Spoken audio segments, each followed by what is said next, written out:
Okay, now that we've configured line console 0 for access to the router, what we essentially have done is we've configured this port on the router, right? We'll take a look at it in the physical aspects here of the router, and we can see that we've configured this port right here, line console 0. That's the console port. So that's physical access to the router. So if I take this text tool here, we could even just label this, right? So this access right here, this is what we would call local access, right? Or physical access to the router. You need physical access to the router to be able to plug this console port into, or plug this console cable, rollover cable, into the console port of the router. So that's local access. It's also what we would say line console 0. Okay? So now what we need to do is we need to configure over here, coming off the Ethernet port, what amounts to remote access. And what we're going to be configuring here is line VTY, virtual terminal 0 through 4. 0 through 4 means we can have 5 terminal sessions connected into the router at any one time. 5 administrators could be connected into the router on line VTY 0, line VTY 1, line VTY 2, 3, or 4. Okay, and that is going to be remote access, and this is for Telnet and SSH, right? So that's what we're going to configure next.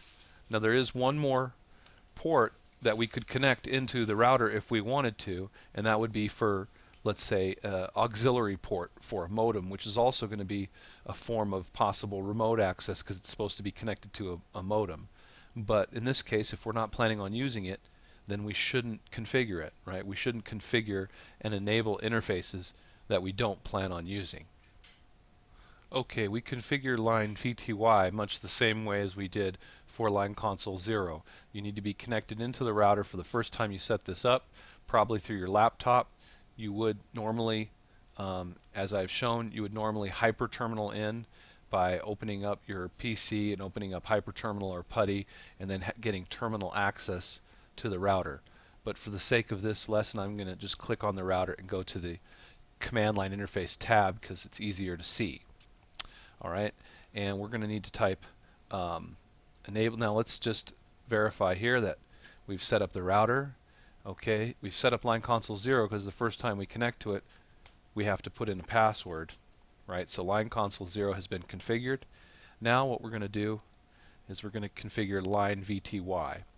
So I'm going to type enable, which gets me to privileged user mode. We need to put an enable password in on this too, so that we can't just easily get from regular user mode or user exec mode to privileged exec mode.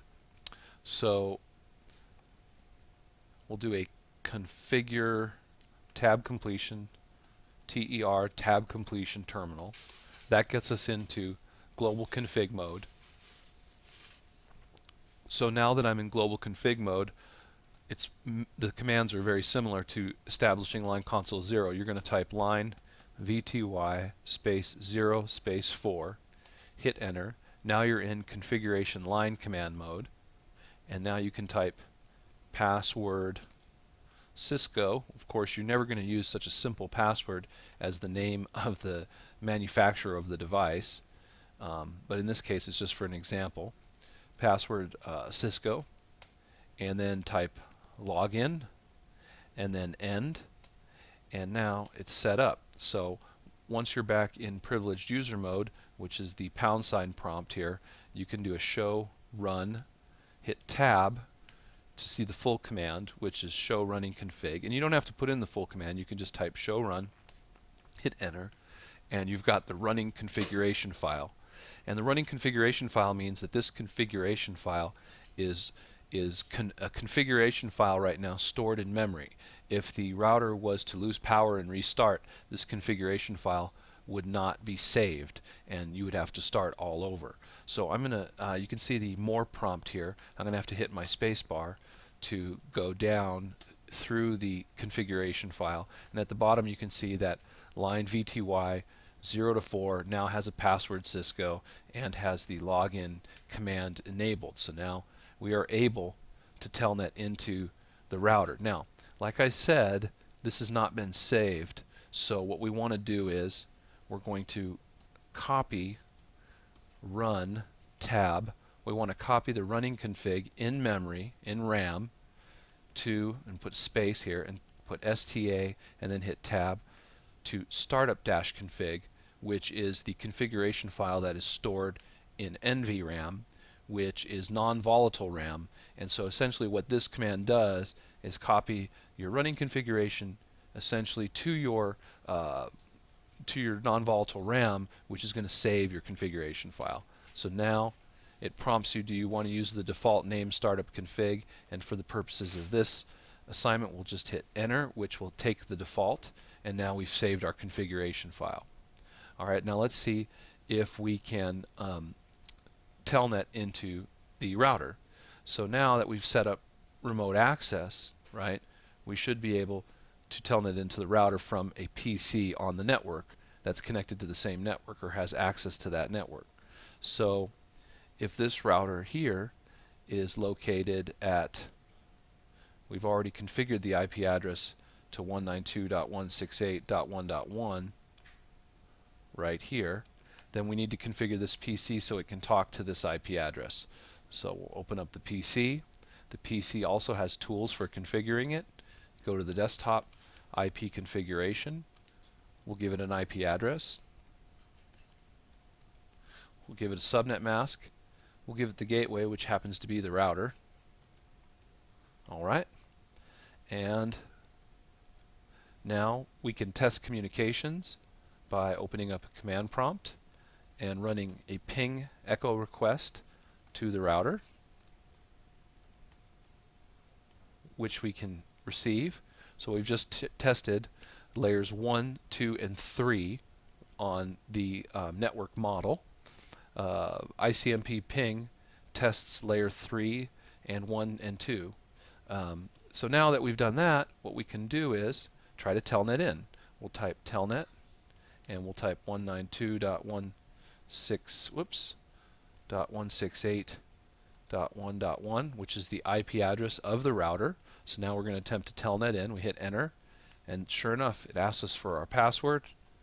We type Cisco, hit enter, and now you can see there's the prompt for the router. You can see it says Dan-R1, and we're now into the router. We can type enable, and you can see that no enable password has been set, so we're unable to actually get into privileged user mode. So something interesting happened when I tried to get into enable mode. I typed EN and hit enter, which should be for enable and get me into privileged user mode or enable mode, and I get a response from the router that no password has been set.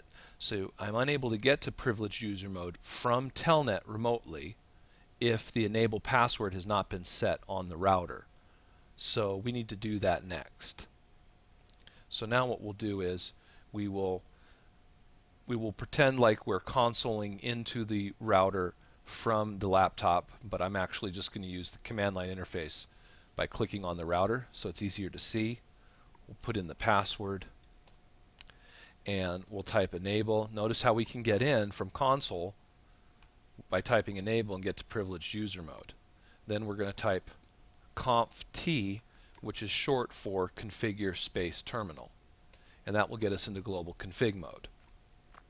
Now we're going to need to put the enable password. So we'll say enable password Cisco. So we've set the password, the enable password, to the same password as the login password, which is not good security, but we're doing that right now just for, well, just to make things easy when logging in, but we'll have to change that. So enable password has been set. I'm going to now type exit, and I'll do a show run tab for running -config, and you can see there is the enable password right here, and we have line console 0 password and the VTY password. You can see all these passwords have been set. Now if we are in our PC and we decide that we want to telnet in. We put in our password, and we can type enable, and it asks us for the password, and now we're in privileged user mode from telnet. So that was nice.